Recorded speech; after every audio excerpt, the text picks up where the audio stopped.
Strawberry ಸಿಗುತ್ತೆ, cheese cake ಸಿಗುತ್ತೆ, fruits dip ಎಲ್ಲ ಚಾಕ್ಲೇಟ್ ಡಿಪ್ ಇರುತ್ತೆ. ಆಮೇಲೆ ಸ್ಯಾಟರ್ಡೆ ಸಂಡೇ ಮಿಲ್ಕ್ ಕೇಕ್ ಸಿಗುತ್ತೆ. ಎಲ್ಲ ಸ್ಟ್ರಾಬೆರೀಸ್ ಎಲ್ಲ ಫ್ರೆಶ್ ಆಗಿರುತ್ತೆ.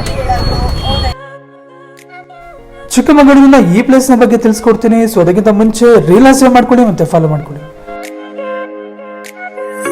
ನಾವಿಲ್ಲಿ ಫೀಸ್ಟ್ ನ ಟ್ರೈ ಮಾಡಿದ್ವಿ. ಇದಂತೂ ಟೇಸ್ಟ್ ವೈಸ್ ಸಖತ್ತಾಗಿತ್ತು. ಜೊತೆಗೆ ಚೋಕೋ ಬ್ರೌನಿ ಮತ್ತೆ ಚೋಕೋ ಸ್ಟ್ರಾಬೆರಿನ ತಗೊಂಡ್ವಿ. ಇದು ಕೂಡ ಟೇಸ್ಟ್ ವೈಸ್ ತುಂಬಾನೇ ಚೆನ್ನಾಗಿತ್ತು ಅಂತ ಹೇಳ್ಬೋದು. ರಜೆ ಏನು ಇರಲ್ಲ, ಡೈಲಿ. ಒಂದು ಬ್ಲೂಬೆರಿ ಚೀಸ್ ಕೇಕ್ ಕೂಡ ತಗೊಂಡ್ವಿ. ಇದಂತೂ ಸಖತ್ತಾಗಿತ್ತು. ಇಲ್ಲಿನ ಫೇಮಸ್ ಮತ್ತೆ ನಂಗೂ ಕೂಡ ತುಂಬಾನೇ ಇಷ್ಟ ಆಗಿದ್ದು single strawberry dip. Location taluk office ಪಕ್ಕ ಗಾಯತ್ರಿ ಬುಕ್ ಸ್ಟೋರ್ ಆಪೋಸಿಟ್ ಅಲ್ಲಿ.